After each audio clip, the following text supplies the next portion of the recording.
Hey everyone, it's Chris. Let's do a Bible reading challenge together this year. Ever wanted God's peace to be with you 24/7? Or find answers to life's big questions? The Bible can change your life, and we're doing it together. Check out the description below for a free PDF with a daily reading checklist to keep you on track from January to December. Let's keep going with Ezekiel today, from chapters 1 to 3. Ezekiel 1. In my 30th year, in the 4th month on the 5th day, while I was among the exiles by the Kebar River, the heavens were opened and I saw visions of God. On the 5th of the month, it was the 5th year of the exile of King Jehoiakim. The word of the Lord came to Ezekiel the priest, the son of Buzi, by the Kebar River in the land of the Babylonians. There the hand of the Lord was on him. I looked, and I saw a windstorm coming out of the north, an immense cloud with flashing lightning and surrounded by brilliant light. The center of the fire looked like glowing metal, and in the fire was what looked like 4 living creatures. In appearance their form was human, but each of them had 4 faces and 4 wings. Their legs were straight, their feet were like those of a calf and gleamed like burnished bronze. Under their wings on their 4 sides they had human hands. All 4 of them had faces and wings, and the wings of one touched the wings of another. Each one went straight ahead, they did not turn as they moved.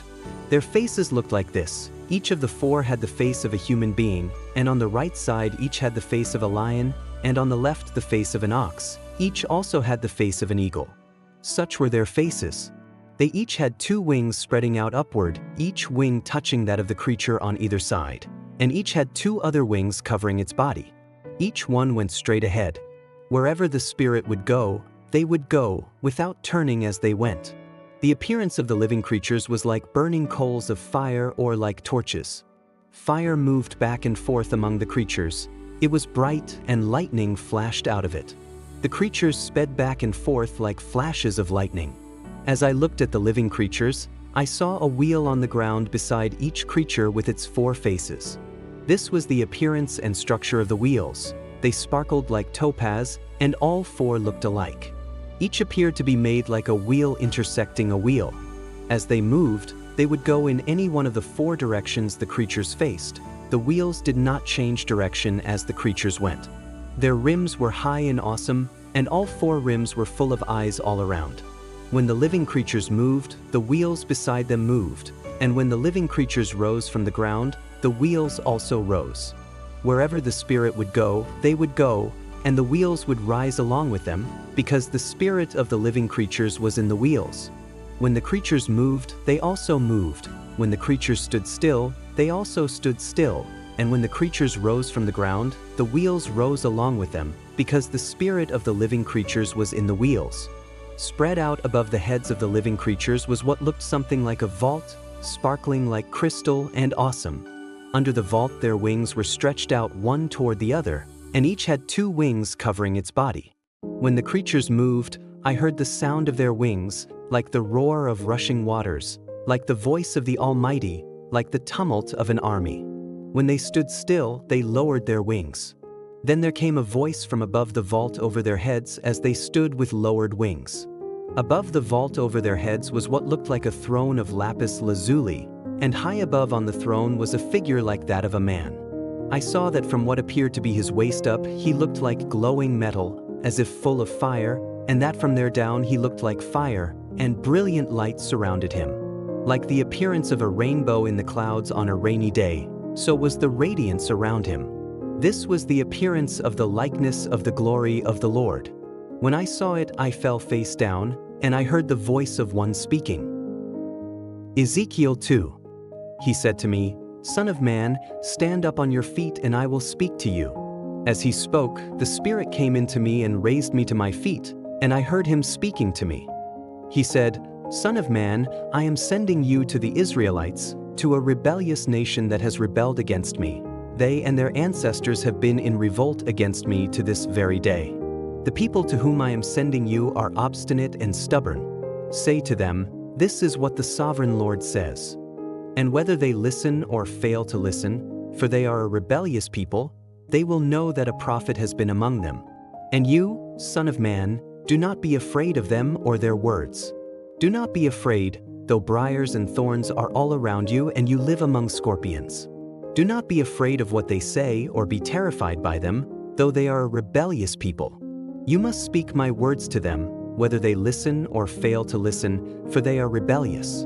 But you, Son of Man, listen to what I say to you. Do not rebel like that rebellious people. Open your mouth and eat what I give you. Then I looked, and I saw a hand stretched out to me. In it was a scroll, which he unrolled before me. On both sides of it were written words of lament and mourning and woe. Ezekiel 3. And he said to me, Son of man, eat what is before you, eat this scroll, then go and speak to the people of Israel. So I opened my mouth, and he gave me the scroll to eat. Then he said to me, Son of man, eat this scroll I am giving you and fill your stomach with it. So I ate it, and it tasted as sweet as honey in my mouth. He then said to me, Son of man, go now to the people of Israel and speak my words to them. You are not being sent to a people of obscure speech and strange language, but to the people of Israel, not to many peoples of obscure speech and strange language, whose words you cannot understand. Surely if I had sent you to them, they would have listened to you. But the people of Israel are not willing to listen to you because they are not willing to listen to me, for all the Israelites are hardened and obstinate. But I will make you as unyielding and hardened as they are. I will make your forehead like the hardest stone, harder than flint. Do not be afraid of them or terrified by them, though they are a rebellious people. And he said to me, Son of man, listen carefully and take to heart all the words I speak to you. Go now to your people in exile and speak to them. Say to them, This is what the sovereign Lord says, whether they listen or fail to listen. Then the Spirit lifted me up, and I heard behind me a loud rumbling sound as the glory of the Lord rose from the place where it was standing. It was the sound of the wings of the living creatures brushing against each other and the sound of the wheels beside them, a loud rumbling sound. The Spirit then lifted me up and took me away, and I went in bitterness and in the anger of my spirit, with the strong hand of the Lord on me. I came to the exiles who lived at Tel Aviv near the Kebar River. And there, where they were living, I sat among them for 7 days, deeply distressed. At the end of 7 days the word of the Lord came to me, Son of man, I have made you a watchman for the people of Israel, so hear the word I speak and give them warning from me.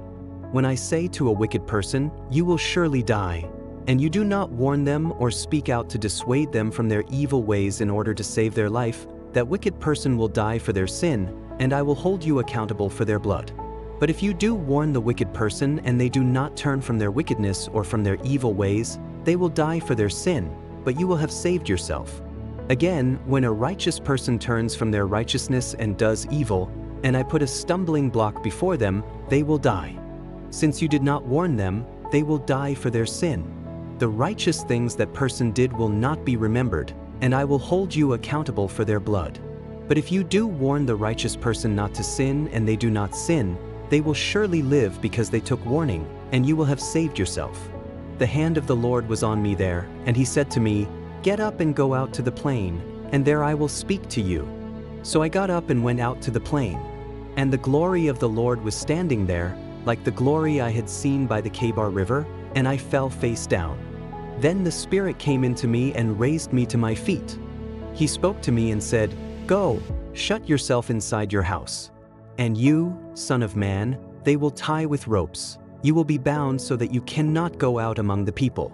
I will make your tongue stick to the roof of your mouth so that you will be silent and unable to rebuke them, for they are a rebellious people. But when I speak to you, I will open your mouth and you shall say to them, This is what the sovereign Lord says. Whoever will listen, let them listen, and whoever will refuse, let them refuse, for they are a rebellious people. Ready to dive even deeper into the Bible? I've got a complete course for you to explore every book from cover to cover. Check out the link in the description. Share this journey with your loved ones. God's word is for everyone.